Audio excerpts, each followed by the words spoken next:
먼저 사도행전 1장 11절 같이 읽어보도록 하겠습니다. 시작. 이르되 갈릴리 사람들아 어찌하여 서서 하늘을 쳐다보느냐. 너희 가운데서 하늘로 올려지신 이 예수는 하늘로 가심을 본 그대로 오시리라 하였느니라. 아멘. 네, 그리고 우리 베드로후서 3장 9절 한 번 더 읽겠습니다. 시작. 주의 약속은 어떤 이들이 더디다고 생각하는 것 같이 더딘 것이 아니라 오직 주께서는 너희를 대하여 오래 참으사 아무도 멸망하지 아니하고 다 회개하게 이르기를 원하시느니라. 아멘. 네, 그래요. 오늘은 저리로서 산 자와 죽은 자를 심판하러 오시리라. 이 부분을 함께 살펴보게 될 것입니다. 성자 하나님, 거기에 대한 마지막 고백 부분이기도 하죠. 아마 여러분들이 이 고백에 대해서는 그렇게 깊게 생각해 보지는 않았을 거라 여겨집니다. 왜냐하면 이 부분이 재림에 관한 것이기 때문에 그렇습니다. 보통 교회에서 재림에 대해서 잘 설교를 하지는 않습니다.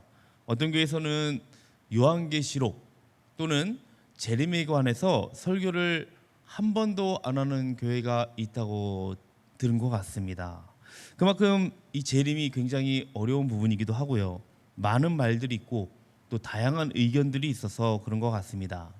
그런데 여러분, 예수님이 산자와 죽은 자를 심판하러 오신다는 이 고백, 즉 재림을 믿는다는 고백은요, 너무나 중요한 고백입니다. 특히 재림에 관한 말씀이 신약에 몇 번 나오냐면요, 318번이 나옵니다. 거의 지금 25절마다 한 번씩 지금 주님이 다시 오신다라고 말하고 있는 셈인 거예요. 그러므로 구약이 오실 예수님에 대한 내용이었다면 신약은 오신 예수님이라고 우리는 하죠. 근데 다시 오실 심판주 예수에 대한 내용이라고 이렇게 볼 수도 있을 것 같습니다. 자, 먼저 우리가 외우고 있는 한글 사도신경 재림 어떻게 표현하고 있죠? 저리로서 오시리라 표현하고 있습니다. 저리로서. 자, 근데 하지만 새 번역에 어떻게 나오는지 한번 보도록 하겠습니다. 어떻게 나오는지 한번 같이 한번 읽어볼까요? 시작. 거기로부터 살아있는 자와 죽은 자를 심판하러 오십니다. 자, 지금 보시면은 저리로서가요 어떻게 바뀌었나요? 거기로부터라고 지금 바뀌어 있습니다. 자, 저리로서 아십니까? 저리로서. 만약에 여태까지 여러분 생각해 보신 적이 있나요? 우리가 사도신경 맨날 외우고 하는데 저리로서 그냥 외웠죠. 저도 저리로서 이해가 너무나 어려운 것 같습니다. 솔직히 이렇게 왜 번역했는지 이해가 잘 가지는 않지만 새롭게 번역된 새 번역으로는 그래도 잘 번역이 바뀐 것 같습니다. 거기로부터라고 지금 번역이 되어 있는데요. 거기로부터는 출발지를 뜻합니다. 그러니까 우리가 저번에 살펴본 기억이 한 2주 전이라서 기억이 날지 모르겠습니다. 그러니까 거기로부터 승천하신 곳, 하나님의 보좌 우편, 세상을 다스리시고 우리를 위해 중보하시고 거처를 준비하고 계시던 바로 그곳에서부터 다시 오신다는 거예요. 자, 예수님이 언제 오실지 모릅니다. 하지만 분명히 다시 오심을 우리들은 믿고 있습니다. 그런데 어떤 사람들은요, 예수님의 오심을 부인합니다.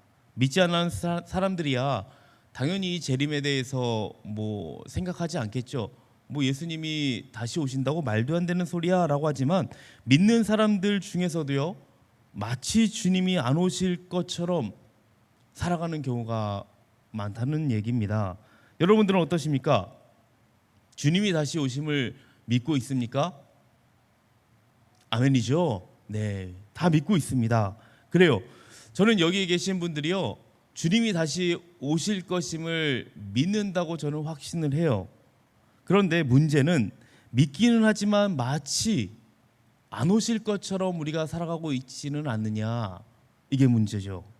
분명 뜨끈한 사람도 있겠지만 그래도 제가 여러분을 봤을 때 그렇게 살아가는 분들은 없는 것 같습니다. 분명한 건 넘어지기도 하고요, 그리고 부족한 부분도 많지만 그렇게 살아가려고 다들 여러분 힘을 내시고 있는 것을 제가 익히 알고 있습니다. 하지만 아예 예수님이 다시 오시지 않을 것처럼 살아가는 사람들이 있습니다. 이런 사람들을 뭐라고 부르냐면요, 실천적 무신론자라고 합니다.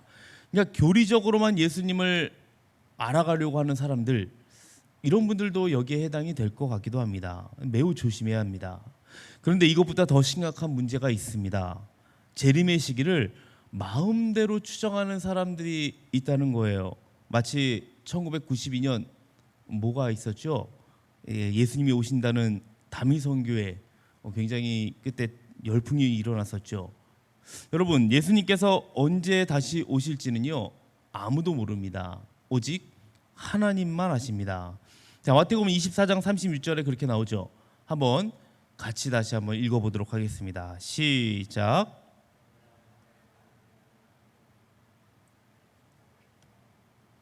오직 아버지만 아시느니라. 자, 이렇게 예수님이 분명하게 말씀을 하셨단 말이에요. 그런데 자기 마음대로 재림의 시기를 추정해서 사람들을 흥분시키는 이들이 있습니다. 이처럼 재림의 문제를 가지고 이단들이 많이 생겨났습니다. 여러분들은 이단에 넘어지지 않겠지만 그래도 재림에 대해서 이단에 안 넘어갈 수 있는 몇 가지 방법을 여러분들에게 가르쳐 드리도록 하겠습니다. 자, 구별법인데요. 뭐 그렇게 어렵지는 않은 것 같습니다. 네 가지가 있습니다. 첫째는요, 우리 주님은 친히 오신다는 겁니다. 친히 오세요. 환상으로 뭐 임하시거나 아니면 뭐 대리자를 통해서 이 땅에 임하시지 않습니다. 친히 다시 이 땅에 오십니다. 이게 첫 번째고요.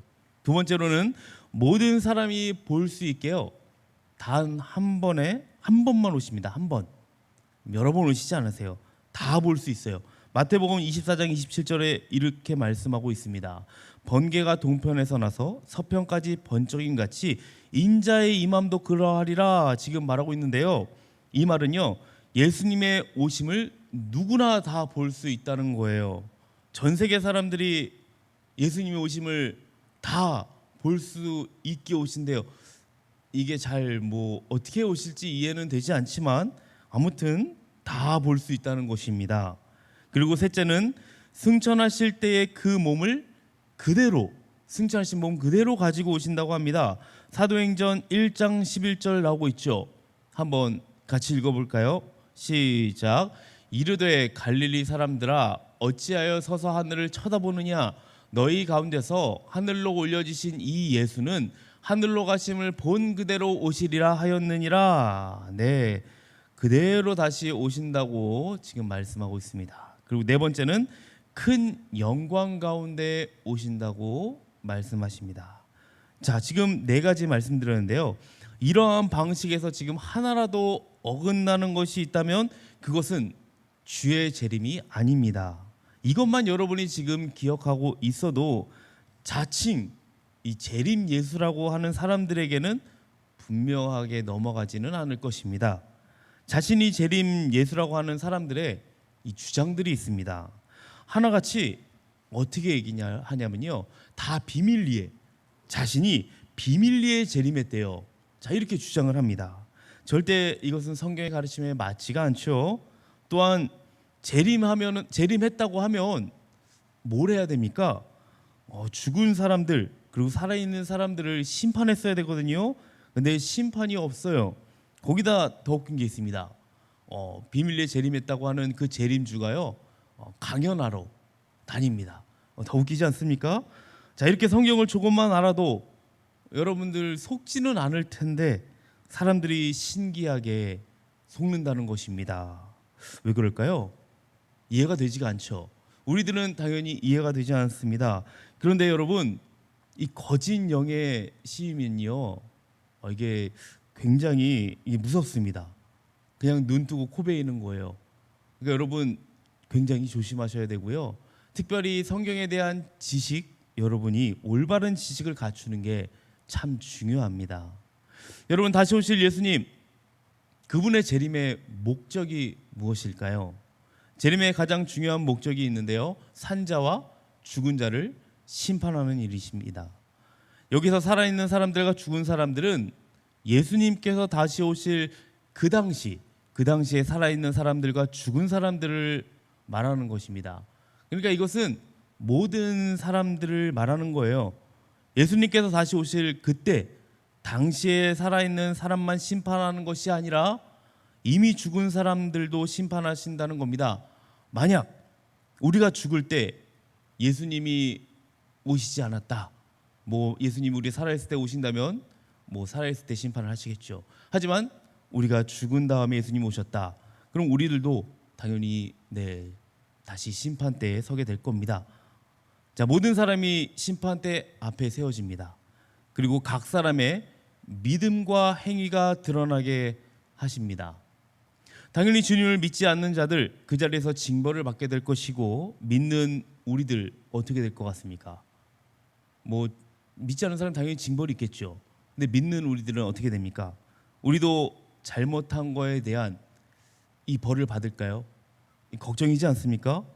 제자 양육을 하다 보면요, 대부분 청년들이 이 부분에서 약간 머뭇머뭇거리는 것 같아요.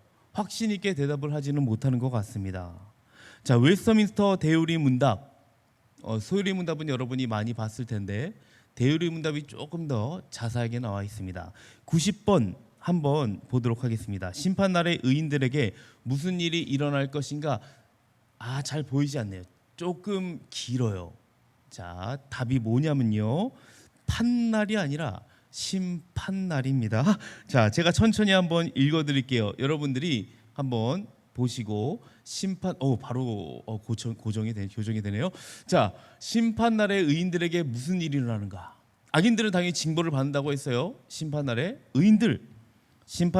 의인들은 구름으로 그리스도에게로 끌어올려져 그분의 오른쪽에 세워질 것이고, 거기서 공개적으로 인정을 받고 무죄 선고를 받으며 그리스도와 함께 버림받은 천사들과 사람들을 심판할 것입니다. 그리고 하늘로 영접되어 모든 죄와 비참으로부터 완전히 그리고 영원히 자유하게 될 것이며, 셀 수 없이 많은 성도들과 거룩한 천사들의 무리 가운데서 특히 성부 하나님과 우리 주 예수 그리스도와 성령을 영원토록 직접 보고 즐기면서 상상할 수 없는 기쁨으로 충만하게 될 것이며, 몸과 영혼 둘 다 완전히 거룩하고 행복하게 될 것입니다. 이것이 보이지 않는 교회의 회원들이 부활과 심판날에 그리스도와 함께 영광 중에 누릴 완전하고 충만한 교제입니다. 자, 이렇게 나와 있습니다. 여기서 나왔듯이요, 우리는 벌을 받는 것이 아니라요, 무죄 선고를 받고 주님을 직접 보고 영원토록 교제한다는 것입니다. 자, 마지막으로 재림식에 대해서 알아보려고 하는데요, 아까 말씀하셨다시피 주님이 다시 오실지 오직 하나님 아버지만 아신다고 했습니다. 하지만 재림의 징조는 알 수 있어요. 재림의 시기는 몰라도 재림의 징조는 알 수 있는데요, 주님은 그 징조를 크게 4가지로 말씀하셨습니다. 첫째는요, 그리스도와 거짓 선지자들이 출현한대요. 적그리스도 그리고 거짓 선지자들 출현한다고 합니다. 두 번째, 전쟁과 자연재해 소식이 들린대요. 세 번째, 성도들이 고난을 당합니다. 네 번째, 복음이 만국에 전파됩니다. 자, 4가지를 다 말씀드렸는데 어떤가요? 뭔가 이상하지 않나요? 4가지 징조들 지금 이미 다 일어난 사건들 아닌가요? 적그리스도, 거짓 선지자들 지금 이 시기에만 있는 게 아니라요, 초대교회 때부터 있었습니다. 그리고 전쟁과 자연재해 지금만 더 많이 일어나는 게 아니죠. 계속해서 일어났던 거예요. 성도들의 고난 어떤가요? 복음을 전파하면서 고난이요 계속해서 받아왔습니다. 그리고 마지막 만국에 전파되는 것, 이 부분이 여러분이 좀 헷갈릴 수 있을 것 같아요. 만국에 전파되는 것, 아직 다 복음이 전파되지 않았으니까 그래서 오지지 않은 것이 아니지 않나요? 라고 할 수 있을 것 같아요. 그런데요, 사도들의 관점, 그 당시 관점에서 보면요, 이것은 이미 성취된 겁니다. 왜냐하면 예수님이 땅끝까지 복음을 전하라고 하셨을 때 당시 땅끝이 어디냐면요, 이 에티오피아와 유럽, 인도였습니다. 빌립이 어디서 전했나요? 에티오피아 네시아에게 복음을 전했습니다. 그리고 바울이 어디까지 가서 복음을 전했죠? 유럽까지 가서 복음을 전했어요. 그리고 도마는 인도까지 가서 복음을 전했습니다. 그러니까 사도 시대 때 이미 땅 끝까지 이 복음은 전파된 거였습니다. 오늘날 우리가 미전도 종족 아직 몇 군데 그러니까 종족 뭐라고 할까요? 뭐 부족들 아주 작은 부족들은 아직 몇 군데는 좀 복음이 다 전파되지 않았다고는 합니다. 자, 이거 다 전하면 주님 오시는가? 자, 이 문제는 다른 차원입니다. 우리가 복음을 열심히 전해야 하는 것은 맞지만 그렇게 한다고 해서 주님의 재림을 앞당길 수는 없다는 거예요. 복음이 다 우리가 복음 미존도 존적 다 전했다.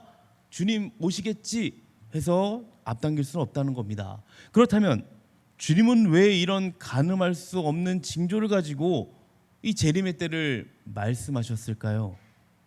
재림이 있어서 중요한 것은요, 이 시기가 아니라 이를 기다리는 우리의 자세를 알려주는 것입니다. 그러니까 성경에서는 재림을 때가 차는 이 개념으로 설명하거든요. 때가 차는 그 개념 세 가지로 볼 수 있는데요.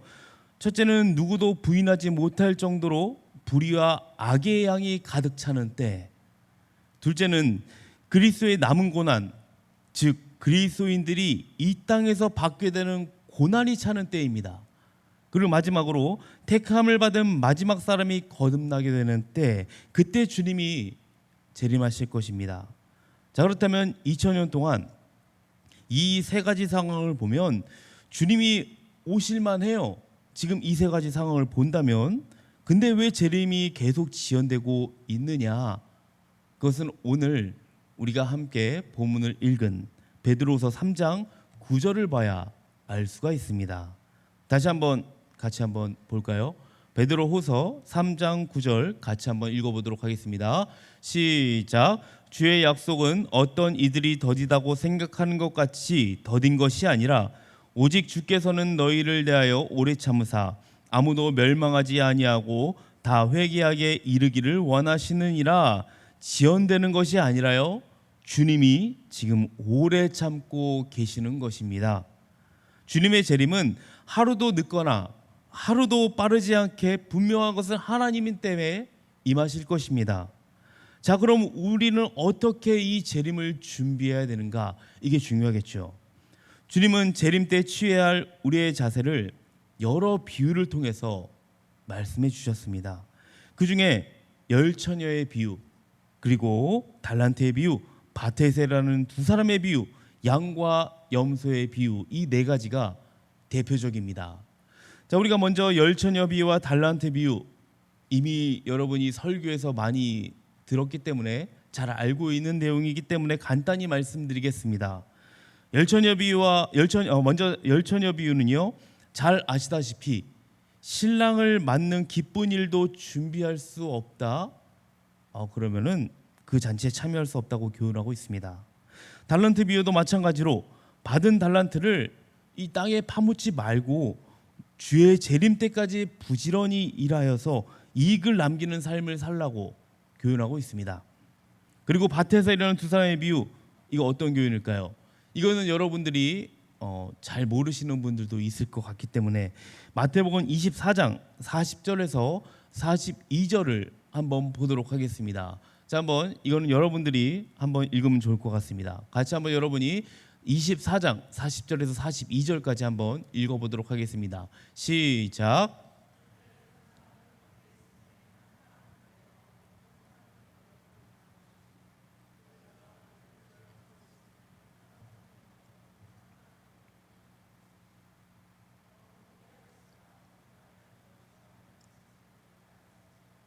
네, 자, 여기 한번 잘 보시기 바랍니다. 데려감을 당한 사람. 자, 전 구절 한번 볼까요? 자, 데려감을 당한 사람들이 지금 무엇을 하고 있었습니까? 예배드렸나요? 아니면은 기도하고 있었나요? 아니죠. 버려둠을 당한 사람들과 지금 똑같이 밭을 가거나 맷돌질을 지금 하고 있었습니다. 즉 재림은 도둑처럼 임할 것이기에 정확히 언제 임할지는 알 수 없습니다. 그래서 뭐라고 합니까? 깨어 있으라고 하고 있습니다. 하지만 밭에서 일어난 두 사람의 비유는 이보다 더 중요한 교훈을 담고 있습니다. 마태복음 24장 36절부터 보면 종말의 때에 세상 사람들은 홍수가 임하기 전 노아의 때와 마찬가지로 먹고 마시고 장가들고 시집가고 있었습니다. 노아 역시 세상 사람들과 똑같이 먹고 마시고 그런 일상적인 삶을 살았을 것입니다. 하지만 다른 게 있었는데요. 뭐가 다른가요? 목적이 달랐습니다. 세상 사람들은 먹고 마시는 것이 삶의 목적이었는데요. 노아는 어떤가요? 노아의 목적은 무엇이었습니까? 하나님의 명령, 방주를 지으라는 하나님의 명령에 순종하기 위해 먹고 마셨습니다. 밭에서 일하는 사람의 비유는 종말을 준비하는 사람의 삶의 목적부터 달라져야 한다는 교훈을 줍니다. 이것이 지금 여기서 얘기하는 깨어있는 삶입니다. 그리고 하나님의 말씀에 순종하는 삶인 것입니다. 마태복음 25장 31절에서 46절에서는 종말에 주님이 사람들을 양과 염소로 구분하신다고 해요. 그래서 누군가는 영벌에, 누군가는 영생에 들어가게 하십니다. 이 구절이 많기 때문에 다 읽어보지는 못할 것 같아요. 여러분들이 한번 집에서 한번 읽어보시면 좋을 것 같아요. 31절에서 46절까지 한번 읽어보시기 바랍니다. 그러면 어떻게 나올 것 같냐면 형제가 줄이고 목마르고 헐벗고 병들었을 때 내가 잘 도와주었는가 아니면 외면했는가가 영벌과 영생을 나누는 기준처럼 보이기도 합니다. 그런데 어떤가요? 이 말이 맞나요? 행위에 따라 영생을 받을 수 있는 것이 맞냐 이거죠. 아니라는 것을 우리는 다 알고 있습니다. 믿음으로 우리는 가는 건데 행위에 따라 이렇게 나누어지지 않는다는 것을 알고 있습니다. 그럼 이 비유는 무슨 뜻일까요? 이 비유를 잘 들여다보면 동일한 행위에 대한 실행 여부를 따라 양들은 칭찬을 받고 염소들은 책망을 받고 있어요. 특이한 것은 두 쪽 다 자기들이 행한 것을 지금 기억하지도 못하고 있다는 점입니다. 자기가 행한 것을 기억하지 못해요. 즉 영벌과 영생의 기준은 행위가 아니라 양과 염소라는 정체성에 있다는 것입니다. 영생을 받을 이들의 행실은 상급의 이유가 되고 영벌을 받을 이들의 행실은 형벌의 이유가 되더라는 거예요. 이해가 되시는지 모르겠습니다. 자, 즉 지금 법이 다르게 지금 적용되고 있다는 것입니다. 이것을 요한계시록 20장 12절에 이렇게 설명합니다. 제가 한번 읽어드리도록 하겠습니다. 또 내가 보니 죽은 자들이 큰 자나 작은 자나 그 보좌 앞에 서 있는데 책들이 펴 있고 또 다른 책이 펴졌으니 곧 생명책이라. 죽은 자들이 자기 행위를 따라 책들에 기록된 대로 심판을 받으니라고 지금 말하고 있어요. 심판 때에 하나님 앞에 두 개의 책이 있대요. 무슨 책? 하나는 행위를 기록한 책, 하나는 생명책입니다. 그리고 그 행위에 따라 심판을 받는다고 합니다. 그리고 15절에 보면요, 생명책에 기록되지 않은 사람들은 지금 다 심판받는 걸 알고 있어요. 누구든지 생명책에 기록되지 못한 자 불못에 던져진다. 지금 심판받는다고 하고 있죠. 그럼 반대로 누구든지 생명책에 기록된 사람들, 이 사람들은 행위로 심판을 받지 않는 거 않습니까? 심판받는 거 아닙니까? 라고 말할 수 있는데요. 요한복음 5장 29절을 한번 보도록 하겠습니다. 선한 일을 행한 자, 뭐라고 하죠?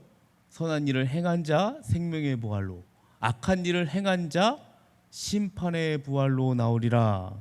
여러분이 생각했던 것과 같이 행위에 따라 심판을 받는 것이 맞습니다. 그렇죠? 행위에 따라 심판을 받아요. 그럼 우리의 행위 심판을 받는데 우리의 행위 선한가요? 선하지가 않죠. 굉장히 지금 우리 악한데 그럼 행위에 따라 심판을 받는 거 아닌가요? 그렇다면 선한 일을 행하지 않았기에 우리도 심판받을 텐데 어떡합니까? 여기서 선한 일이 굉장히 중요합니다. 선한 일을 아는 것이 중요해요. 빌립보서 1장 6절에 나오는 착한 일이 바로 이 선한 일이거든요. 한번 읽어보도록 하죠. 같이 한번 읽어보도록 하겠습니다. 시작. 너희 안에서 착한 일을 시작하신 이가 그리스도 예수의 날까지 이루실 줄 우리가 확신하노라. 빌립보서에서 착한 일은 이 예수 그리스도를 말하는 것입니다. 예수 그리스도를 믿는 것. 그런데 이 선한 일은 내가 하지 않는다는 거예요. 시작도 주님이 하시고 이루시는 분도 주님이십니다. 그러므로 행위로 심판을 받는다고 할 때 그 행위는 내 행위가 아니에요. 우리의 행위가 아니라 주님의 행위인 셈입니다. 우리는 주님이 행하신 착한 일, 선한 일로 생명책에 기록이 되고 그로 인해 구원을 얻는 것입니다. 그러나 믿지 않는 자들은 그들이 행한 일로 심판을 받게 되어 이것이 종말의 심판입니다. 그러므로 종말이 다가옴을 볼수록 우리는 무엇보다 중요한 게 있는데요. 먼저 십자가의 은혜를 깊이 깨달아야 합니다. 그리고 믿음을 더욱더 우리가 견고히 해야 됩니다. 그것이 바로 종말을 준비하는 자세입니다. 사랑하는 비전하우스 청년부 여러분, 정말 종말이 오기를 기대하고 계십니까? 아무도 아멘이 없으시군요. 네, 그래요. 괜찮습니다. 만약 오늘 주님이 오신다면 어떨 것 같습니까? 지금 예배가 끝나고 주님이 오신다. 어떨 것 같습니까? 오늘 말고 조금 더 주님 이따 오셔야 될 것 같습니다. 저 결혼해야 되는데, 네, 아니면 여러 가지 지금 바쁜 일들인데 조금만 이따 오시죠 라고 하시겠습니까? 그래요. 하나님의 백성은요, 주께서 언제 오시든지 아멘, 주 예수여 오시옵소서, 이런 고백을 할 수 있는 그런 하루하루를 살아가야 됩니다. 제가 바라기는 우리 비전하우스 청년분들이 이렇게 살아갔으면 합니다. 하루하루 주님과 동행하고 주님과 매일 교제하면서 장차올 종말을 준비하는 그런 청년부가 됐으면 좋겠습니다. 그리고 십자가의 은혜를 깊이 더 깨달아서요, 하나님의 말씀을 순종하는 것이 여러분 삶의 이 목적이 되는 청년부가 됐으면 좋겠습니다. 한번 따라해 봤으면 좋겠습니다. 이렇게 한번 같이 따라하고 마치면 좋겠는데요. 십자가의 은혜를 깊이 깨달아 하나님의 말씀을 순종하는 것이 삶의 목적이 되는 청년부가 되자. 아멘. 그래서 여러분, 주님의 오심을 고대하는, 지금 당장 오셔도 아멘 할 수 있는 그런 청년부 되시기를 주님의 이름으로 축복합니다. 아멘. 우리 함께 우리 찬양하고 우리 기도의 자리로 나가도록 하겠습니다. 우리 함께 찬양, 우리 나의 소망 되신 주, 우리 주님을 바라보면서 함께 찬양하도록 하겠습니다.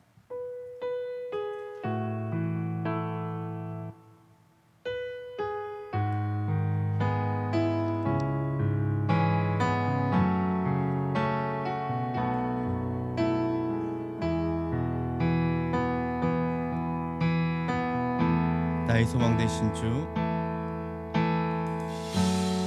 나의 소망 되신 주, 주를 바라봅니다.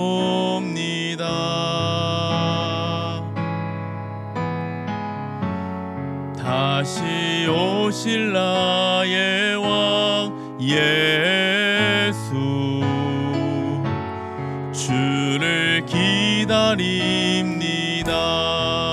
다시 한번, 나의 소망 되신 주, 나의 소망 되신 주,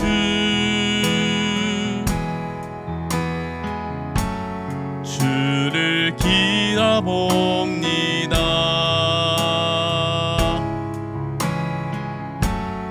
다시 오실 나의 왕 예수, 주를 기다립니다.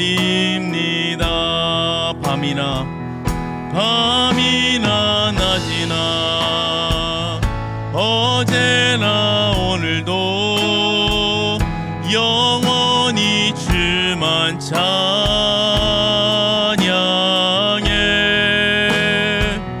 괴롭고 슬플 때 낭망하여 넘어져도 언제나 주만 찬양하겠네.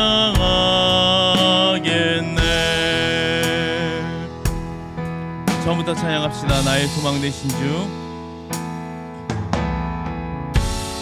나의 소망 되신 주, 주를 바라봅니다.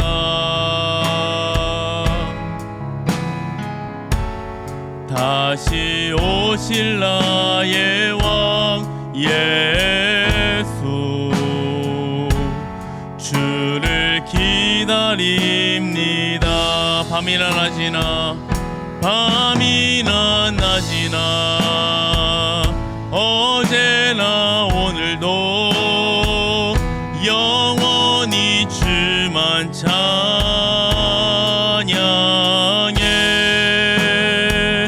괴롭고 슬플 때 낭망하여 넘어져도 언제나 주만 찬양하게.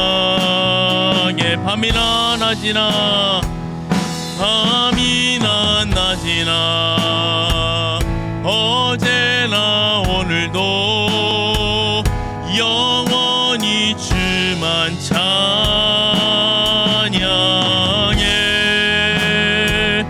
괴롭고 슬플 때 낭망하여 넘어져도 언제나 주만 찬양하. 우리 한 번 더 찬양하고 기도합시다. 밤이나 낮이나 밤이나 낮이나 어제나 오늘도 영원히 주만 찬양해.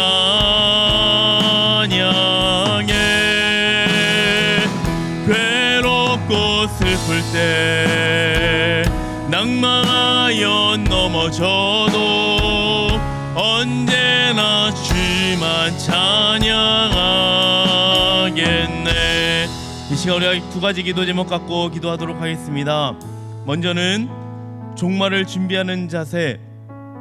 여러분, 매일매일 십자가의 은혜를 깊이 깨달아 복음으로 살아가는 것입니다. 그리고 말씀에 순종하는 삶인 것입니다. 이것이 나의 삶의 목적이 될 수 있도록 우리가 함께 기도하며 나가도록 하겠습니다. 그리고 또 한 가지 기도 제목은 우리 비저스 청년부가 올 한 해는 정말 영적으로나 인원적으로 더욱더 부흥하는 한 해가 될 수 있도록 우리가 같이 기도했으면 좋겠습니다. 그것을 위해서 애쓰는 임원과 리더들을 위해서 함께 기도해 주시고, 주 안에서 하나 되어 온전함을 이루어갈 수 있는 우리 청년부가 될 수 있도록 우리 같이 기도하도록 하겠습니다. 이 두 가지 기도 제목 갖고 우리 같이 주여 한번 외치고 기도하며 나가도록 하겠습니다. 주여, 주님, 이 시간도 하나님 아버지 말씀을 들고 주 앞에 하나님 아버지 나아갑니다. 주 하나님 아버지, 우리가 종말을 준비하는 자세로 매일매일 하나님 아버지 더욱더 십자가의 은혜를 깊이 깨달아가는 우리 하나님 아버지 청년부가 될 수 있도록 도와주시옵소서. 더욱더 하나님 아버지, 주님 하나님 아버지 주신 그 십자가, 날마다 하나님 아버지 그 십자가를 내가 지며 하나님 아버지 내가 더욱더 하나님 아버지 앞에 나아갈 수 있는 삶을 살아갈 수 있도록, 복음으로 삶을 살아갈 수 있도록 주께서 하나님 아버지여 우리의 삶을 붙잡아 주시기 원합니다. 그것 통하여서 더욱더 하나님 아버지 말씀을 통하여서 순종하는 자세, 내가 하나님 아버지 말씀으로 살아가는 삶을 살아갈 수 있도록 인도하여 주시옵소서. 이것이 하나님 아버지 나의 삶의 목적이 되게 하여 주시옵시고, 하나님 그 목적대로 살아갈 때에 주님의 기뻐하시는 삶, 주님의 영광 받아주시는 하나님의 나라를 이루어가는 그러한 삶이 될 줄 믿습니다. 우리 청년부가 더욱더 일어서서 하나님을 향해 나가는 삶을 살아갈 수 있도록 주여 붙잡고 인도하여 주시옵소서. 또 하나님 아버지 기도 제목은 우리 비저스 청년부가 올 한 해는 더욱더 영적으로 하나님 아버지 살아가기 원합니다. 더욱더 영적으로 하나님 아버지 부흥되는 한 해가 되기 원합니다. 믿음이 부족한 자들, 믿음이 하나님 아버지 더욱더 세워지기 원합니다. 하나님을 더욱더 알아가는 하나님 아버지 청년부가 될 수 있도록 붙잡아 주시옵시고, 그것을 통하여서 더 많은 인원들이 나와 하나님을 찬양하고 하나님께 영광 돌리며 하나님 더욱더 이 자리가 가득 채워지는 하나님 아버지 부흥의 역사가 일어나는 한 해가 될 수 있도록 주께서 하나님 아버지 함께하여 주시옵소서. 이것을 위해서 우리가 간절히 기도하오니 주께서 들으시고 역사하여 주시옵소서. 그것을 위해서 하나님 아버지 많이 애쓰는 우리 임원들이 있습니다. 임원들 가운데 함께하여 주시옵시고, 더욱더 하나님 아버지 더욱더 영적으로 하나님 아버지 부어주시옵시고, 더욱더 하고자 하는 일들, 주의 뜻을 이루며 나가고자 하는 일들 하나님께서 함께하여 주시옵시고, 더욱더 하나님 아버지 지혜와 능력과 힘을 주셔서 이것을 이뤄나가는데 부족함이 없도록 도와주시옵소서. 리더들에게도 함께하여 주시옵시고, 더욱더 깨어 먼저 하나님 아버지 본을 보이며 하나님의 말씀에 순종하며 나가는 리더들 되기 원합니다. 이것을 위해서 하나님 아버지 애쓰며 리더들이 하나님의 말씀에 순종하여 나갈 때에 그 사랑방이 더욱더 부흥되고 더욱더 하나님 아버지 주님의 말씀으로 성장할 줄 믿습니다. 하나님께서 하나님 아버지 함께하여 주시옵시고, 주 안에서 하나 되어서 온전함을 이루어가는 하나님 아버지 청년부 될 수 있도록 주께서 붙잡아 주시옵소서. 이번 한 해가 더욱더 하나님 아버지 온전함을 이루어가는 청년부 되기 원합니다. 주 안에서 하나 되는 기쁨의 청년부 될 수 있도록 주께서 함께하여 주시옵소서. 하나님 아버지 감사합니다. 우리의 소망이 되시고 우리의 하나님, 정말 구원이 되시는 주님, 우리가 그 주님을 오늘도 바라보며 나아갑니다. 특별히 다시 오심을 우리가 고대하는 그런 청년부 되게 하여 주시옵소서. 아멘. 주 예수여 어서 오시옵소서 라고 고대하며 그렇게 하루하루 삶을 살아가는, 주님과 동행하는, 주님과 매일 교제하는, 장차올 종말을 준비하는 우리 청년부 한 명 한 명 될 수 있도록 주께서 은혜를 베풀어 주시옵소서. 주님, 십자가의 은혜를 더욱더 깊이 깨닫는 청년부 되기 원합니다. 하나님의 말씀을 더욱더 순종하며 나아가는 청년부 되기 원합니다. 그래서 삶의 목적이 되는, 그것이 나의 삶의 목적이 되는 그런 한 해를 살아가게 하여 주시옵소서. 감사드리며 예수님 이름으로 기도합니다. 아멘. 우리 함께